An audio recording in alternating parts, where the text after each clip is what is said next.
Tudo bom, querido ouvinte? Sei o Bino parte 2 desse episódio que eu ainda não sei o título. Tô esperando a Gabi dar o título, porque geralmente... Cara, eu não sei se eu cheguei a comentar isso aqui em algum outro episódio, mas geralmente quem dá o título dos episódios do Suburbana é a Gabi. É verdade. Quer dizer, nem todos, alguns só. É aí, tipo assim, se você achou algum título muito legal, assim, foi a Gabi que fez. Se você achou um título mais ou menos, aí fui eu que fiz. Não, nada a ver. E aí, nunca tinha... Eu não sei se eu tinha comentado com isso, mas agora que você já sabe, assim, você já sabe que a Gabi faz parte do Baitcage, do backstage do Suburbana. Sim. E, enfim, eu queria falar um pouco, começar do ponto da procrastinação. Que é um mal, assim, não sei se mal é uma palavra certa, assim, mas é uma parada assim que todo mundo faz e a gente meio que normatizou, assim, sabe? Normalizou. E, tipo, preguiça, entendeu? Aí você acaba procrastinando um monte de coisa e quando você vê, tua vida não tá do jeito que você queria, não é o inimigo se levantando, entendeu? Sim. Não é macumba, entendeu? É só você procrastinando. Assim que você levantar do sofá e fazer as coisas, a sua vida vai andar pra frente. E aí eu queria comentar, assim, porque eu tava ouvindo um outro podcast que também fala sobre procrastinação. Alguém bateu na porta? E logo no comecinho ela fala que a sua procrastinação, na verdade, não é preguiça, é medo. E ela falou várias outras coisas também, mas essa frase assim foi que ficou na minha cabeça no sentido de a gente não procrastina porque a gente está com preguiça ou porque a gente tem um problema. Bom, talvez você tenha um problema. Depressão tá aí também. Mas, assim, eu quero dizer, às vezes, tipo, grande parte das vezes, a gente evita de fazer alguma coisa por medo da consequência de que aquilo pode acontecer. O que nos leva à pergunta que a gente fez no final do outro episódio. A gente não obedece porque tem medo. Sim. Quais são os seus medos? Quais foram já? Quais você já lidou aí? Se você leu a primeira parte, assim, então você... Talvez você tenha tido um momento, assim, para pensar. Eu espero que sim, né? Se você parou para pensar nisso e tal. E aí, caso você não tenha parado para pensar, não ouviu a primeira parte desse episódio, eu recomendo você ir lá assim, é uma pergunta muito boa, sabe? Porque a gente não percebe. O medo, ele simplesmente aparece e consome você. E quando vê, ele te paralisa e te deixa estático onde você está. Sim. E aí você tenta colocar a culpa nos outros, mas na verdade é só você que está paralisado pelo medo. E aí... Do que você tem medo? Bom, eu tinha medo, Jesus está tratando isso no meu coração. Ui! Eu tinha medo do resultado do que eu deveria fazer. Tipo, eu tinha medo de dar errado, do mesmo jeito que eu tinha medo de dar certo. Eu tinha medo das duas opções. E aí, por conta do medo, eu acabava não fazendo nada. Isso não faz sentido nenhum, mas é o que aconteceu. Sim. Mas é que faz sentido pra você, né? Todos nós a gente tem medos assim, tipo, que pode parecer meio bobo, né? Pra falar bem a real, eu acho que um dos meus medos assim que foi até hoje assim mexe muito é a questão de se entregar de verdade. Eu sempre tô com o pé atrás, sabe?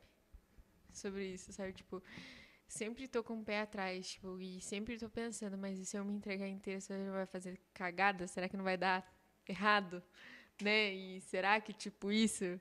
Então eu vejo que o meu hard da questão da obediência, do medo disso, é me entregar de verdade. Que eu ainda não sei, tipo, eu tô com o pé lá, né? Mas o outro tá, tipo, de apoio, que se acontecer alguma coisa, tá ali, entendeu? Nesse sentido. É bom ser sincero nessas coisas, né? É bom se confessar, né? É, vamos se confessar já aqui nesse negócio. Bom, que se você tá ouvindo isso, acha nada a ver ou se identifica, manda aí um feedback, porque assim, todo mundo tem medo de alguma coisa. É uma parada assim irreal. Não tem isso e você pode não, tipo, reconhecer, mas o medo tá aí pra qualquer um, sabe? Sim. E E como é que a gente lida com medo? não sei. Pera, Batendo de você frente tava com ele. perguntando pra mim? Sim, não, tipo, na conversa em si, sabe? Eu não sei. Como a gente. Eu vejo, assim, a questão do medo, a gente lida com ele batendo de frente, sabe? Porque se a gente não bater de frente com o medo, a gente vai sempre procrastinar, que nem a Ana falou. A gente vai sempre ficar parado ali, porque daí, tá bom onde eu tô, né? Ou o medo vai nos consumir, ou a gente consome ele, né? Oh! Peraí que eu vou até anotar isso aqui.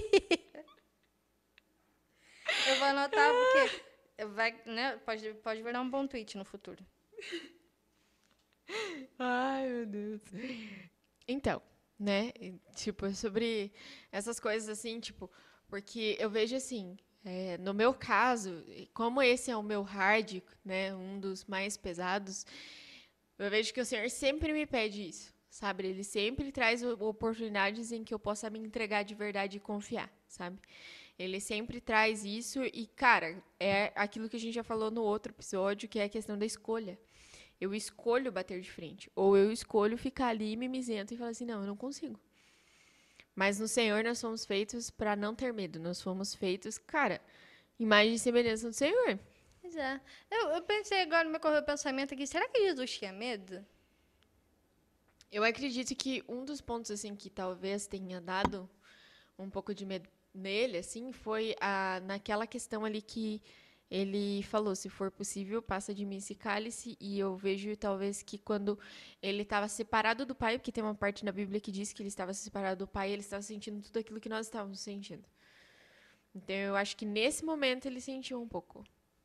Pois é, acho que essa parte do Afasta de mim esse cálice eu vejo muito mais dor do que medo, sabe? Não sei, nunca vi medo ali nessa passagem. Mas realmente a parte em que ele está afastado do pai, ele com certeza sentiu medo. O que só prova que para ser parecido com Jesus, a gente não tem medo. Sim. E, assim, não vamos ser extremistas aqui. Quando a gente fala sobre não ter medo, não é sobre você virar um vira-louca e de maneira totalmente inconsequente. Sim. A gente não está nesse extremo. Mas uma vida sem medo é uma vida que obedece sem perguntar, sem questionar, sem ponderar quais serão as consequências da obediência, sabe? Porque, como a gente fala no outro episódio, a gente obedece por obediência. Tá errado. A gente ama por obediência, a gente obedece porque ama. Sim. E se você ama, você não precisa ter medo. Outra passagem maravilhosa, essa passagem sempre dá um tapa na minha cara, velho. Que ele fala que o perfeito amor lança fora todo medo. Isso. Daí acabou com toda a nossa. É isso, acabou esse episódio, tchau. Mas é real, assim, pra pensar. O perfeito amor lança fora todo medo. Com certeza tem um monte de música baseada nessa passagem. Sim. A gente já cantou ela várias vezes, você já conhece ela, se bobear, já sabe onde está escrito. O que não é uma casa, porque eu esqueci, tá em João, mas eu não lembro se é a carta ou se é o evangelho. Enfim, o perfeito amor lança fora todo medo. Se eu tô com medo ainda, é porque eu não estou no perfeito amor. E se eu não estou no perfeito amor, que amor é esse em que eu estou? Sim. Enganoso, né?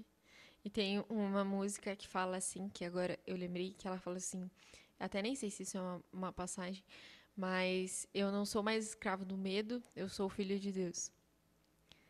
Cara, a gente canta isso com vontade, repete 300 vezes, mas chega em casa, tá o quê? Ouvindo o barulhinho da corrente te prendendo, porque a gente ainda tá escravo do medo. Sim. Entendeu? Não, e também, tipo, é sobre essa questão que você falou também, né?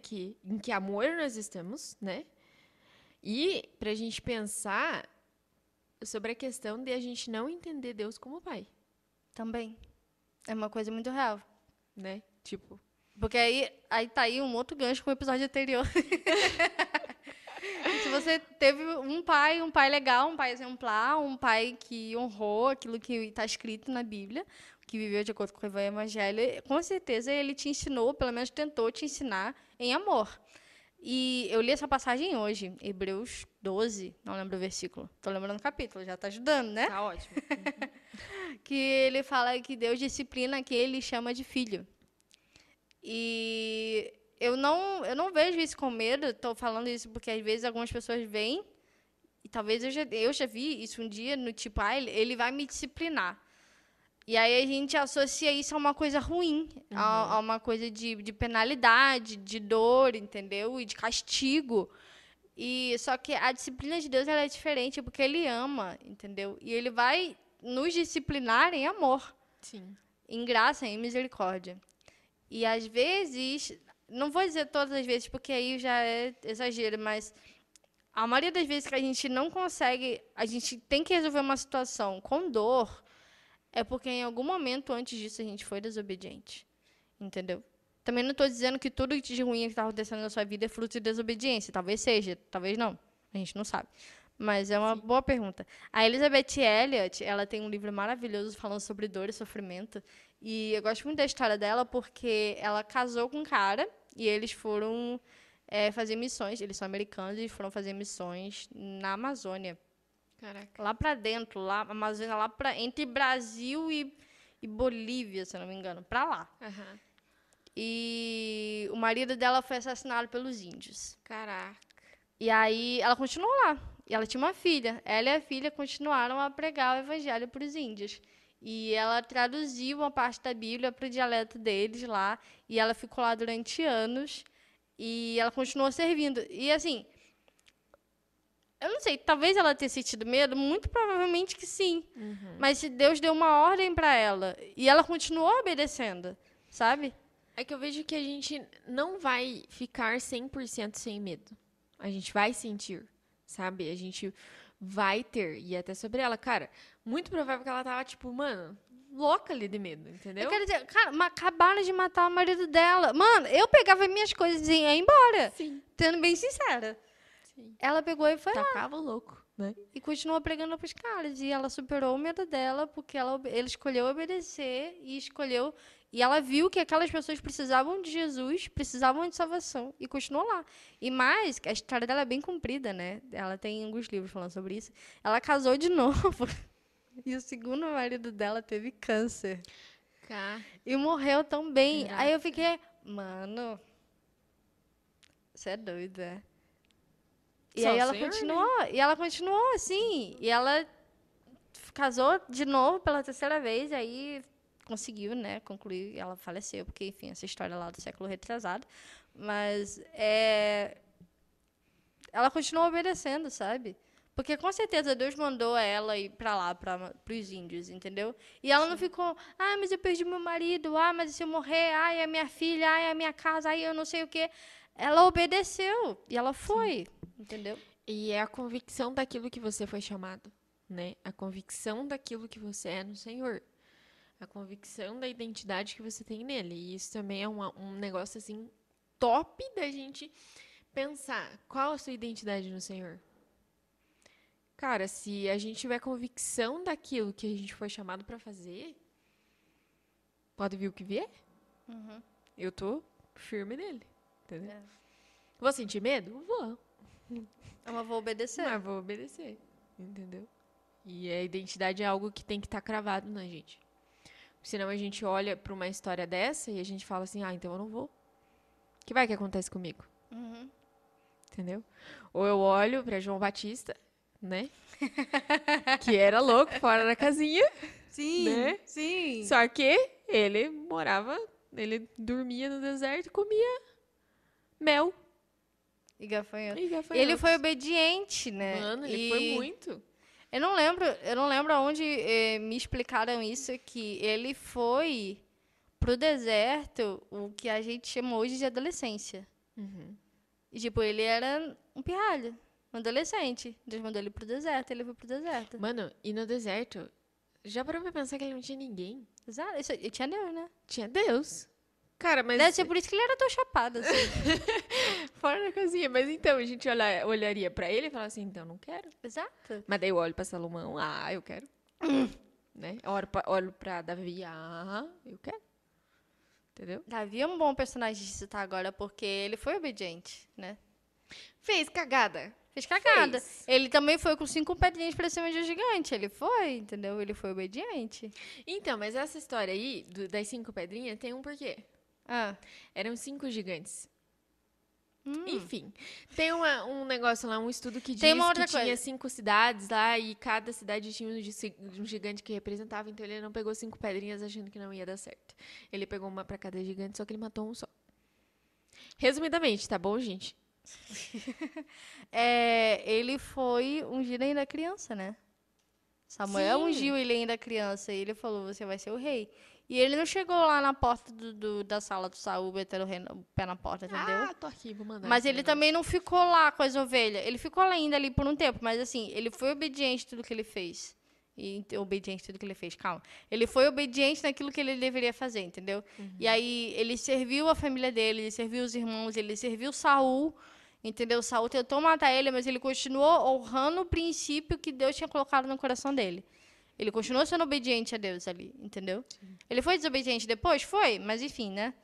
É que ele deu uma olhada, assim, pro eu dele, assim. Ele deu uma desviadinha no eu dele. Exato, ali, né? mas ele foi alguém incrivelmente obediente e Sim. lidou com as consequências da sua obediência e da sua desobediência também, porque ele perdeu um filho E, pela cara, desobediência. ele não bateu de frente, né? Exato. Ele tinha uma esperancinha ali que não morresse, que não acontecesse, né? Mas ele não bateu de frente. Exato. É. Ele teve que lidar com as consequências da sua obediência e da sua desobediência também, sabe? Sim. E foi bom, assim, citar Davi. Sim. Mas é que a gente precisa entender que tem as consequências, né? Por mais que hoje a gente não veja, por mais que agora ele manda eu fazer X coisas e eu não faça e, sei lá, outra pessoa fez, a gente precisa entender que tem as consequências disso, né?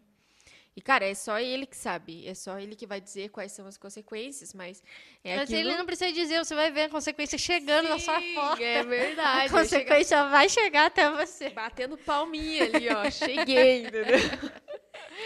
Mas, e a gente precisa entender, sabe? E a gente precisa escolher também, sabe? O que a gente quer da nossa vida. Se eu quero viver com o Senhor, por mais difícil que seja, ou se eu quero deixar ele de lado. Que daí é muito pior. Né? Vamos voltar rapidinho pro versículo do perfeito amor. Porque me veio aqui a pergunta, né, o que é o perfeito amor? Como viver no perfeito amor, sabe? E aí eu lembrei da passagem de Coríntios 13. 1 Coríntios 13. Que o amor é bom, o amor é paciente, o amor não julga, o amor não sei o quê. E a galera só sabe usar Não isso. quer seus interesses. O amor não busca seus interesses, isso. E a gente usa essa passagem nos contextos muito nada a ver. Geralmente é congresso de casado. Congresso de casal sempre tem essa passagem, mas esquece que essa passagem está falando de Deus e não da gente, porque a gente não tem capacidade de fazer nenhuma dessas coisas, só o perfeito amor dele. E é isso, se você se perguntou assim, beleza, o que é o perfeito amor? Tá lá, Coríntios 13. Tudo espera, tudo crê, tudo espera, tudo suporta, é muito usado nos contextos nada a ver. O perfeito amor, tudo espera, tudo crê, tudo suporta. E aí, quando a gente vive de acordo com esse perfeito amor sobre nós, ele vai lançar todo por fora o medo. Porque se ele é paciente, ele é bondoso, ele não se alegra com a injustiça, mas se alegra com a bondade. Então, se a gente entende essas verdades e como elas são aplicadas na nossa vida, a gente vai obedecer. Sim. É aquilo que a gente precisa... A gente falou também, né? A gente precisa buscar entender o que é o verdadeiro amor, né? E se a gente não der esse passo, a gente só vai ficar parado onde a gente tá. E não vai pra frente. Né? Fica procrastinando as coisinhas, fica esperando a volta na procrastinação. Fica esperando o anjo descer com um pergaminho na mão, dizendo que você tem que fazer. Gente, essas coisas não acontecem. A gente precisa buscar. O Senhor, Ele nos deu o livre arbítrio. Ele não vai entrar na nossa vida batendo em tudo, rasgando tudo, fazendo as coisas, trazendo as coisas assim na sua mão. Seria legal, seria legal. É ótimo, é uma bênção, né? Mas não, ele nos deu. Então, tipo, a gente abre e a gente fala assim, Senhor, ó, assim, assim, assim, daí você me ajuda? Daí ele vai fazer, daí ele vai te ensinar. Mas tudo vem de uma ação nossa. Do nosso primeiro passo, do nosso posicionamento, do nosso... Falar assim, Senhor, estou me mijando de medo, mas eu vou. Entendeu? Só me dá força aí, porque vai ter momentos que eu vou querer ir para um lado diferente, assim, mas me puxa. Sabe? Você para pra pensar, tipo, Noé passou o quê? 100 anos construindo a arca, sabe? José passou um tempão na prisão antes de ver o sonho dele se tornar realidade. Abraão subiu o morro lá com o filho dele, sabe? O filho da promessa. Mano, pensa. Deu falar pra ele Esse sair é da pá. casa dele. Não, Mano, esse é top. Não, eu ia falar outra palavra. Ele fala assim, ele mandou Abraão sair da casa dele para ir pro lugar que ele ia mostrar. Ele não fazia ideia de onde ele ia ficar, mas ele foi e ele obedeceu. Ele amou e obedeceu. Sim. E aí ele foi, tentou fazer do jeito dele lá, teve o filho dele. Depois ele falou, não, o filho da promessa é o filho da promessa.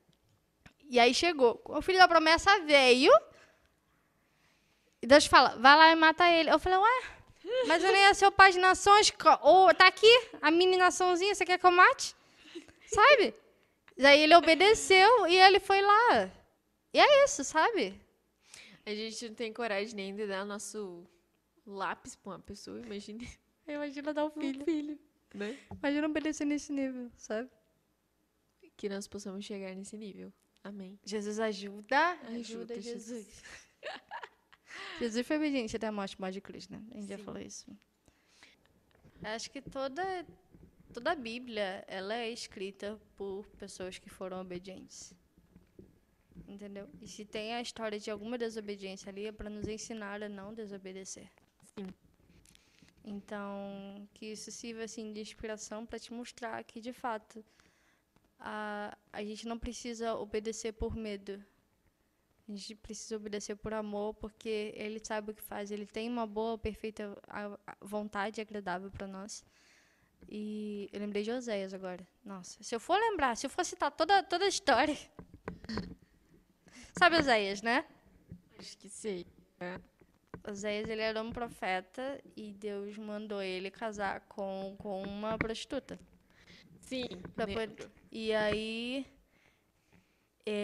ele casou com ela, desposou ela e tal, cuidou dela. E aí ela simplesmente fugiu e foi pra casa de um amante qualquer. Teve um filho com a amante e trouxe ela de volta e resgatou ela. E nos dias de hoje isso já é uma coisa bem escandalosa.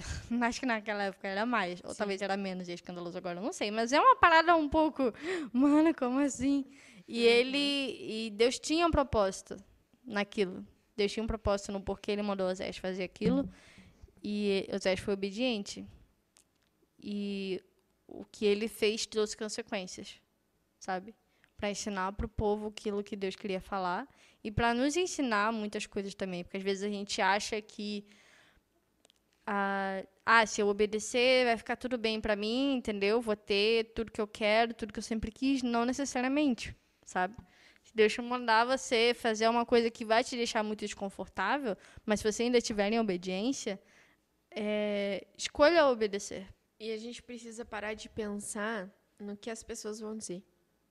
Muito verdade. Sim, caraca, velho. Só acho um ponto. Prossiga.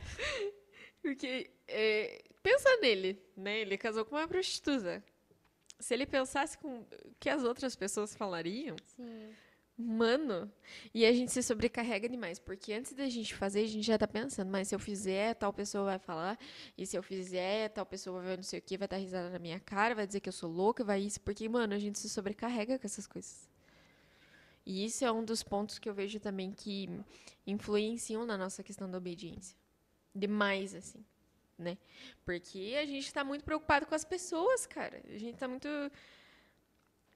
E, às vezes, a gente até quer fazer, sabe? São coisas que a gente... ele mandou, vá lá e... Vamos dar o exemplo da esquina de novo. Vá ali na esquina, né? Mano, eu vou de boa. Eu acho que esse é um dos medos, né? Medo de ser julgada, medo do que vão falar de mim, medo, sabe? Sim, medo. É um dos medos, entra Medo nessa idiota, questão. né? Eu tô Sim. falando, mas eu também... Mas eu vejo que essa questão, assim, a gente precisa parar, sabe? Se perguntar também, é uma pergunta aí que você pode usar na sua vida, do porquê, sabe? O porquê que a gente se importa, do porquê que a gente pensa demais no que as pessoas vão dizer, a gente pensa demais nessas coisas, do porquê que isso sobrecarrega tanto a gente, sabe? E eu vejo, no meu caso, um dos pontos que me sobrecarrega nisso tudo é que lá atrás eu me importava demais com o que as pessoas fariam em relação àquilo, sabe? Tipo, fariam em relação ao que eu estava fazendo. Tipo, hoje eu vou ali na esquina, daí uma pessoa viu, e daí, nossa, que louca, não sei o que, daí ela passa pra outra, daí ela já passa de um modo diferente, entendeu? Era nesse ponto que eu me preocupava, né? Nesse ponto que eu tinha medo. Então, e a gente precisa, cara. E nesse ponto era um perdãozinho ali que eu precisava liberar, entendeu?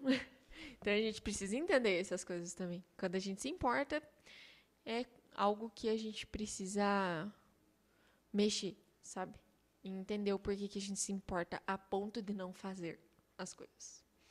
É um medo que a gente precisa tratar também. Sim. Enfim, a gente meio que tentou fazer um segundo episódio respondendo as perguntas do primeiro, mas a gente só trouxe mais perguntas. Daí. Parabéns! Ótimo. Mas é que é bom essas perguntas que faz a gente acordar pra vida, entendeu? Faz Faz a você gente pensar, pensar, né? refletir nas cagadas que a gente tá fazendo. E é isso aí, que você fique, tipo, reflexivo aí enfim, de fato, desenvolva alguma coisa desse seu interno aí. E se vocês quiserem mais perguntas, mais coisas sobre essas questões, assim, às vezes vocês estão meio perdidos, assim, em algumas coisas, manda aí pra nós. Manda pra Gabi, não manda pra mim, não. Manda pra Ana, manda pra nós. E aí a gente vai dialogando aí, ou não, né? Só a Gabi dialoga, sei lá. Enfim. É isso aí. Deus abençoe. Escolha viver sem medo. Escolha obedecer em amor. Sim. E Deus é mais. E escolha entender Deus como Pai, porque isso fica muito mais leve. Tchau. Tá bom? Tchau.